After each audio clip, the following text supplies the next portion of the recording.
Hello and welcome back. This is Callum, basically, my channel.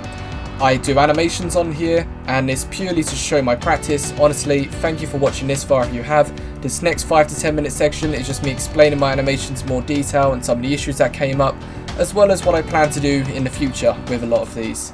Now, without further ado, the horse animation was probably the most difficult one on this list, trying to get the two bits to bounce at the same time and trying to transition from walk to canter. There's still a lot of progress that needs to be made here. I want to try to animate it into a run, so I'm going to be working on this during the July and August.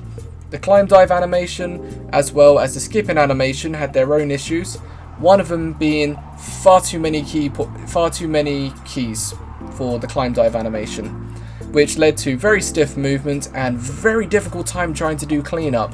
While the skip animation, I had the issue with gimbal lock on the arms because one controller is on the Y and the other two controllers is the X and Z, with both areas locks in their outer parts, which basically meant sometimes I didn't have full control of the arm, and if you animate it too far, aka 360 degrees, then it leads to drastic issues if all of them are animated too far to an extent. Which is why it is important to remember the order of operation and seeing what affects what. So in this case, animating the chest first and the rest of the upper body, then animating the shoulders, then animating the arms and then the head, because otherwise you're retroactively fighting with yourself to try to get it to work, which is what happened with the punch animation. With so much animating on the arms done, when it came to animate the body, it threw everything out of whack, and when trying to readjust the arms, everything over across here had too much animation frames and it gimbal locked and I couldn't salvage the second half. So I was only able to clean up the first half of that animation. However, the punch animation was the first time I worked from direct reference. I recorded it myself.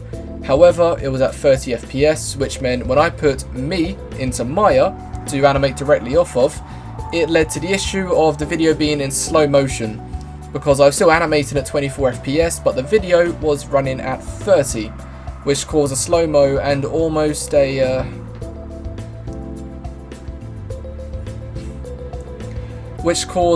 motion blur effect on this. This initially happened with the Zelda animation, as well as the sneak animation, as Zelda was animated on 30 FPS for some weird reason, and the sneak animation was animated on 25 FPS.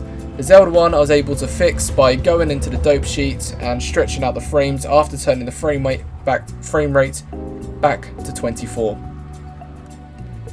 This leads me to the final animation I want to talk about, which is the kick, where I applied everything I just told you in this last 2 to 3 minutes, and essentially the animation came out much smoother. The punch animation as well as the Zelda animation was animated pose to pose, whilst the other animations, such as the sneak, as well as the kick animation, was layering. This led to a much better result, as I was able to see how the legs move from one to the other, as well as work my way up from chest to arms to head and so forth with the wrists and the fingers. Working from pose to pose, in some cases, like a walk cycle, works really well when you have the exact pose and the exact timing.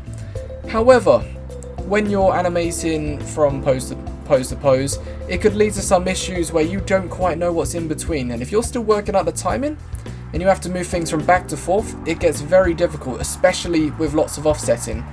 So animate everything on 1, 10, 20, 30 or 1, 5, 10, 20, and then work out your timing, and then you start beginning to offset. Because my issue before, I would try to offset whilst I'm working, which led to some very big issues when adjusting the timing. And that is everything I wanted to discuss. Initially this was 20 minutes long. I've managed to reduce this down to 4, so that's saying something quite a lot. A lot of this is either practicing skills I learned my first year of university or building off them. For example, we only did a horse walk in the first year of uni. I turned the walk and transitioned it to canter, and I plan to work on it further and transition it to a full-on gallop/run throughout the next couple of months in July and August. Likewise, I'm going to keep working on the body movements as well as the arm and the kicks, and I'm going to try to make it more complex, and eventually I want to have 2 characters fighting each other, which is going to be the next natural progression of that. I also want to practice lip syncing and especially emoting and acting when it comes to characters and showing intent, which I've started doing with the Zelda walk as well as the sneak animation. The Zelda walk first attempt, it was confident but didn't show too much on the emotional side of things, but the sneak, very much so, realistic movement. I could have politely exaggerate that further and experiment with more cartoony animation. There are so many avenues to explore, and I am honestly looking forward to the future.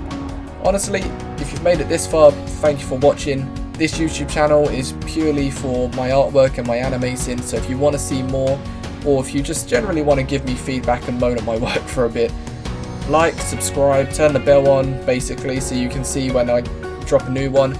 Honestly, any feedback is greatly appreciated, even if it's so much as why is that moving funny or something's not right, compared to an in-depth explanation of what I've done wrong with the shoulders and the arms and why I'm an idiot for doing so. Honestly, all of it is useful. Now, thank you for watching. I'll see you in the next video.